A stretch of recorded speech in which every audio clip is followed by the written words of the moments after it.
Imaginez que votre voyage commence sur un fleuve mythique, le Mékong.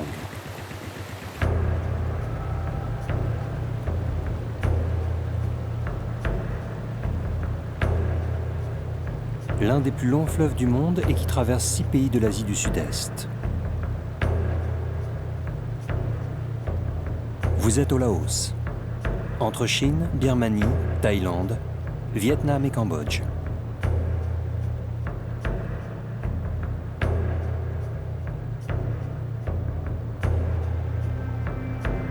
Imaginez maintenant, glissant doucement le long de forêts encore intactes ou de villages de pêcheurs, que de ce fleuve princier, vous pouvez remonter le temps.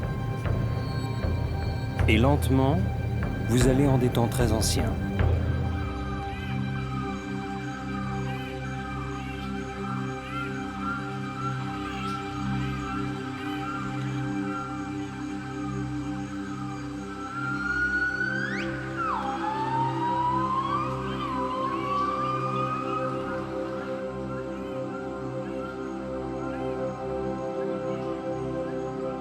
Vous voici dans une forêt ancienne du Nord Laos. Vous êtes arrivé à Bokeo, le pays des animaux aux longs bras, les gibbons.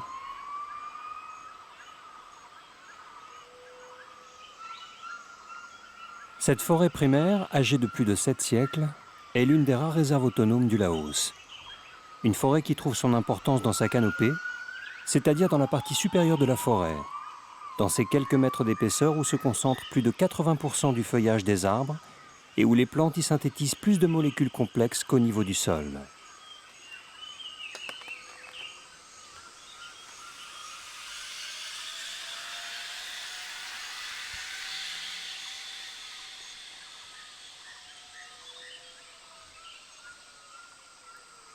Dans ce lieu hors du temps, les hommes vivent dans les arbres et volent dans les airs.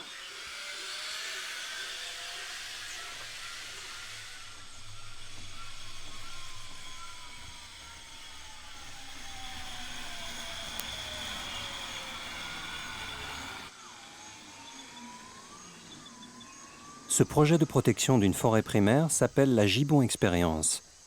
Un monde imaginé par un ancien coopérant et professeur de français, Jean-François Remeau, dans un seul but, préserver la forêt. Ce qui m'a emmené ici, c'est avant tout une volonté de réussir quelque chose d'ordre de la protection de la forêt ancienne. Et j'ai toujours trouvé qu'il y avait peu de résultats dans les tentatives de protection de forêts tropicales. Donc j'avais en tête qu'il fallait trouver un angle différent. Et comme je suis grimpeur, c'est en grimpant aux arbres que j'ai trouvé un angle différent.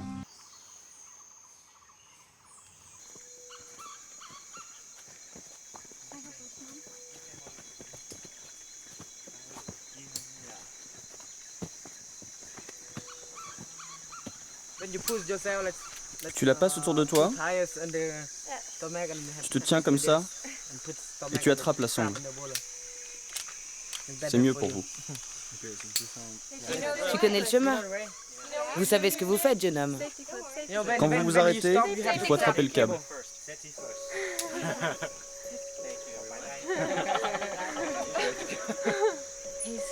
Une main par-dessus.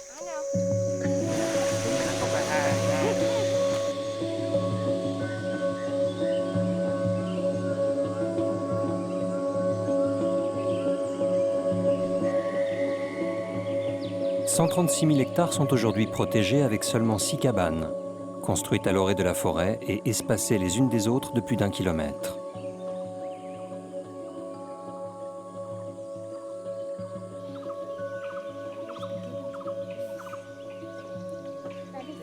Les voyageurs viennent du monde entier, comme ce couple d'Américains qui parcourt le monde avec leurs 2 enfants sur une année, une véritable école de la nature.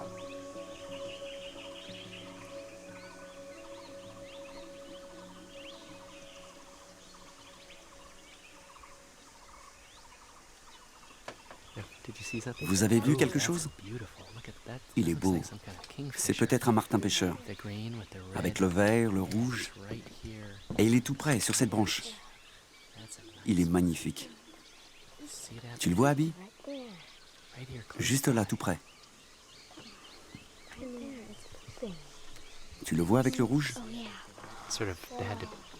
On a dû apprendre aux enfants qu'on ne peut pas toujours voir ce qu'on voudrait voir. Avoir de la patience. Et peut-être qu'au final, vous ne le verrez pas, même si vous êtes venu de si loin. Mais alors, vous regardez d'autres choses. Vous regardez les papillons et les oiseaux, les tyroliennes. Et les cabanes, et tout. Il y a beaucoup de bonnes choses ici. Dans le guide, j'ai lu qu'ils vont faire encore quelques cabanes sur le périmètre près des villages. Et que chaque village s'occupera d'une cabane. Alors, c'est très bien. Il y aura beaucoup d'emplois pour les gens du village. Et je pense que c'est très bien parce qu'il y a plus d'opportunités pour eux. En tant que constructeurs, ingénieurs et guides.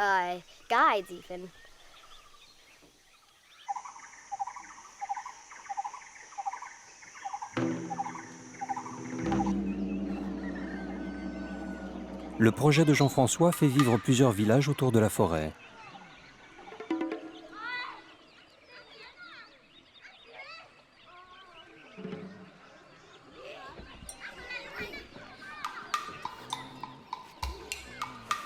Il emploie plus de 50 Laotiens à temps plein, des guides pour la canopée, des ouvriers pour les maisons, pour l'intendance et une dizaine de gardes forestiers.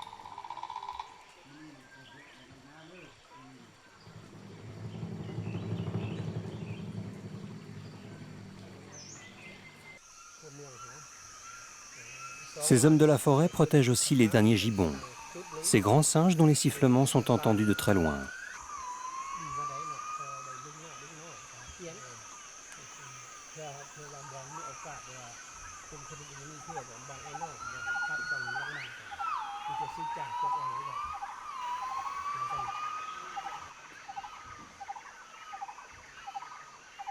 Les gibbons à poils noirs se trouvent principalement dans les forêts d'Asie. Ces primates, difficiles à observer, défendent leur territoire à l'aide de gestes et de cris émis par couples mâle-femelle.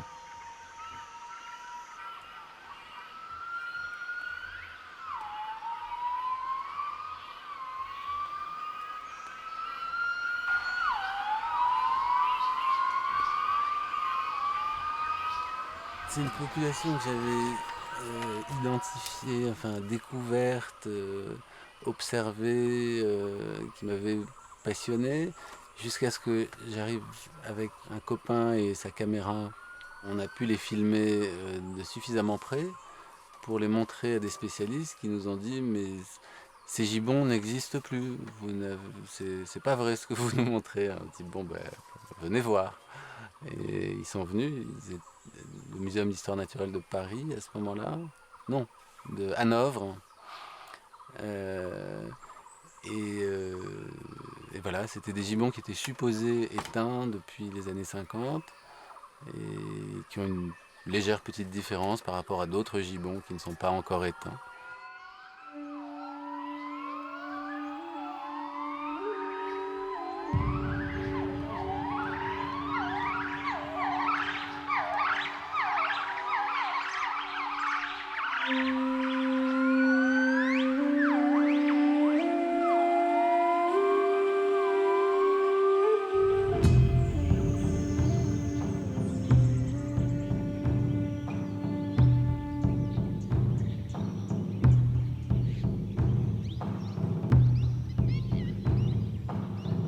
Vous retrouvez le Mékong. Pour aller vers le sud, vers la perle du Mékong, Luang Prabang. Et votre voyage devient plus spirituel.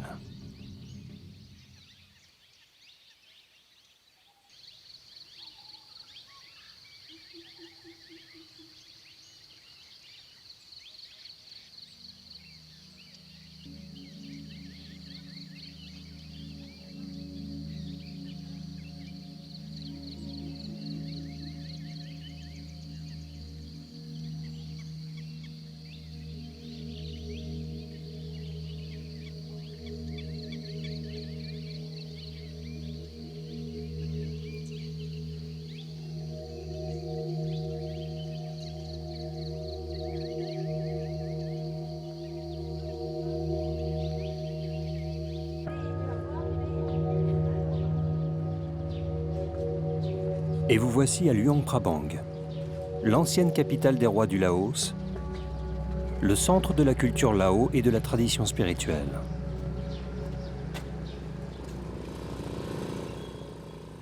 Maintes fois reconstruite et restaurée, la petite cité hors du temps a été déclarée patrimoine mondial de l'humanité par l'UNESCO en 1995.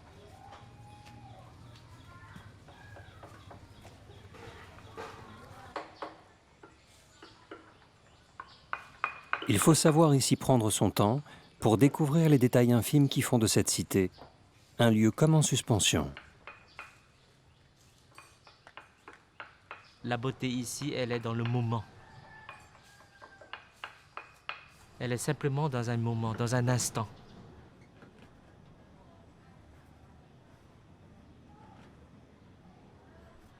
C'est peut-être ça le charme de Luang Prabang, c'est ce côté providence, ce côté éphémère, ce côté intemporel.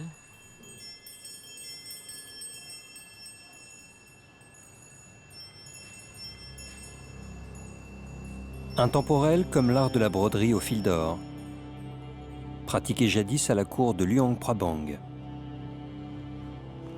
Un art créateur de costumes d'apparat, d'accessoires religieux et d'objets, doté d'une grande sacralité. Un art que perpétue encore Tiao Somsanit. Initié dès son plus jeune âge à cette technique par son grand-père, le dernier vice-roi du Laos.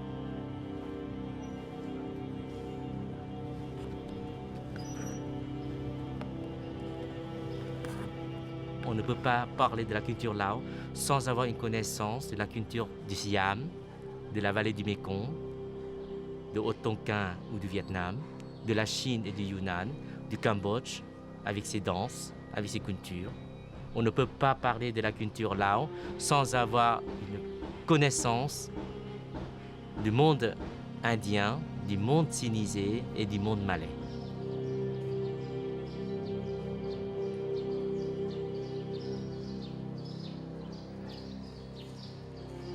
Luang Prabang, c'est d'abord la ville aux 32 temples. Un haut symbole spirituel pour toute la population encore très fervente et très pratiquante. Le bouddhisme ici, c'est un mode de vie, une règle sociale, une représentation pour toute chose. Le bouddhisme est l'âme de Luang Prabang. Le bouddhisme est l'âme de la population. C'est même pas l'esprit, c'est même pas le corps, c'est l'âme.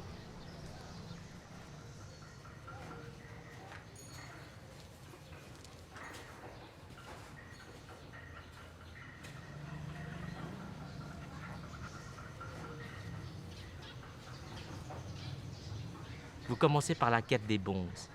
Vous préparez la nourriture, simplement le riz, pour toute la famille. C'est quand vous préparez le pain, pour toute la famille. Vous gardez une part pour les mendiants. Sauf que le mendiant à Luang Prabang, c'est le bon, c'est le plus vénérable de l'être humain.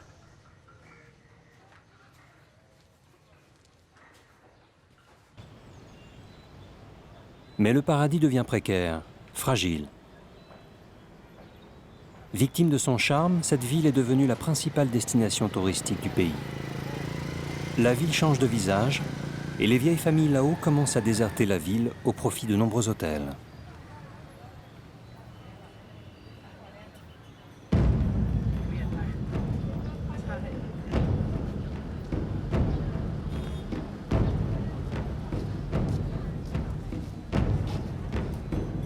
La quête des bons au caractère sacré n'est plus qu'un spectacle. Des agences de voyage ont inscrit sur leur programme l'offrande aux bonzes. Et des groupes de Thaïlandais emmenés par des tours opérateurs paient une petite somme pour participer et se faire photographier.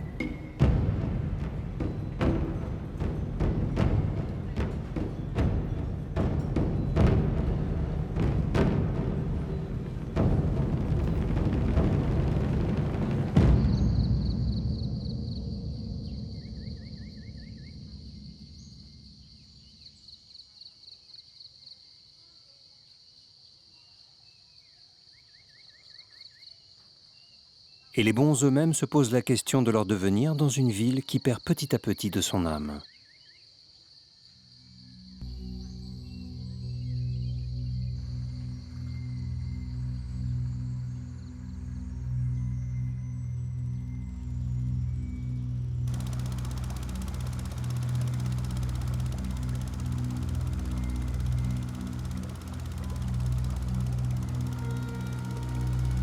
Votre voyage continue toujours sur le Mékong pour trouver à l'ouest un des premiers habitants de ce pays, l'éléphant.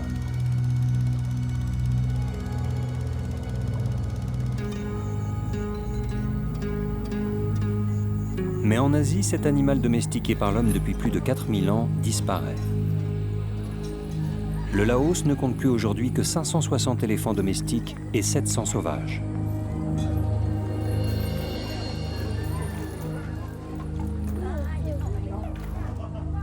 Pour sauver les pachydermes, une association, Elephantasia, organise depuis plus de 6 ans des treks à dos d'éléphants. Ancien coopérant au Laos et fondateur de cette association, Sébastien met en place diverses alternatives pour protéger cet animal.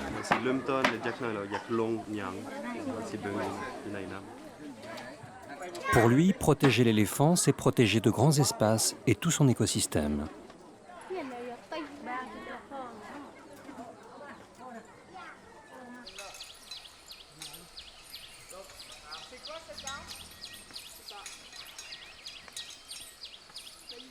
À l'origine, moi, c'est vrai que c'est plus le fait d'approcher un pilier culturel, un des animaux qui a compté dans la création de l'Asie telle qu'on la connaît, de ses villes, de ses routes, de ses villages, de ses temples, de ses croyances.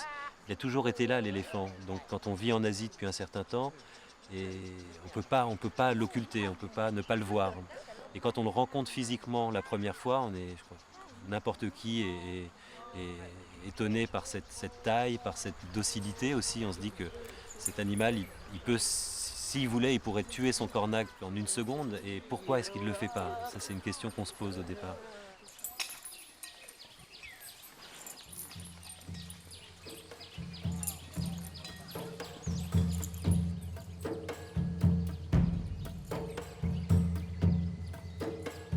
Mais au Laos, pour l'éléphant, le trek avec des voyageurs n'est pas son travail quotidien.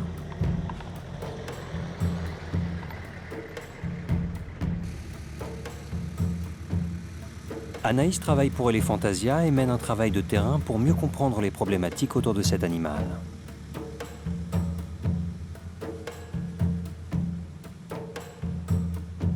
Que l'on trouve le plus souvent dans les forêts de montagne, à débarder le bois.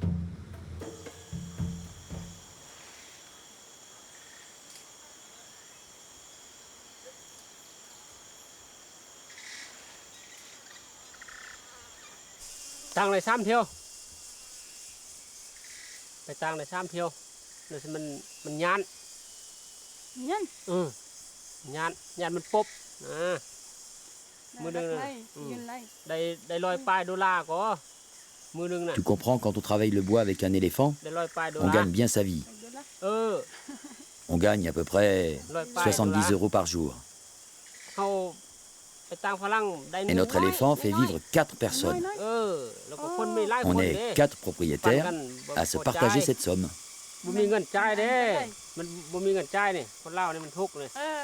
Mais ici, pour vivre, c'est le seul moyen. On est pauvre. C'est vrai, on coupe les arbres et la forêt disparaît, mais on n'a pas le choix. On n'a pas d'usine pour aller travailler.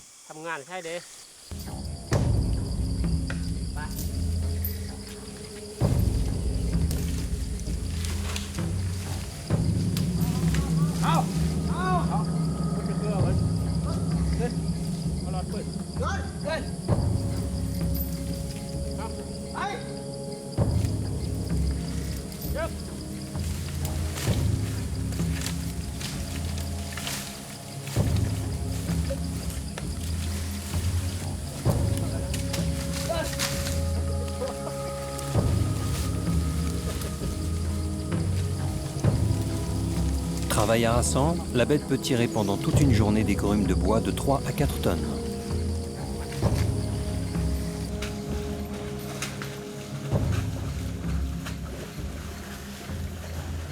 L'animal fatigue, ne se nourrit pas et n'a plus le temps de se reproduire. Au Laos, il n'y aurait plus que 46 femelles âgées de moins de 20 ans.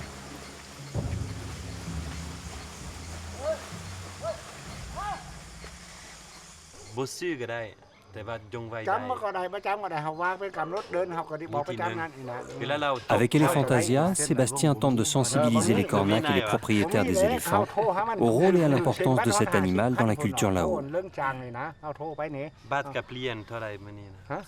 Et par l'intermédiaire de son association, il rachète des éléphants pour des propriétaires qui se sont engagés à ne plus faire travailler leurs bêtes et surtout leur laisser le temps de se reproduire.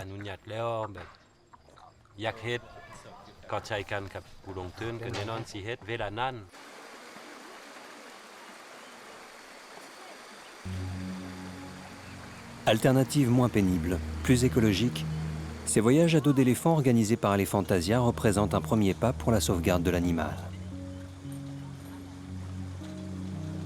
Mais le travail de Sébastien est encore long et difficile pour que ne disparaisse pas dans les décennies à venir tout un pan entier de la culture du Laos.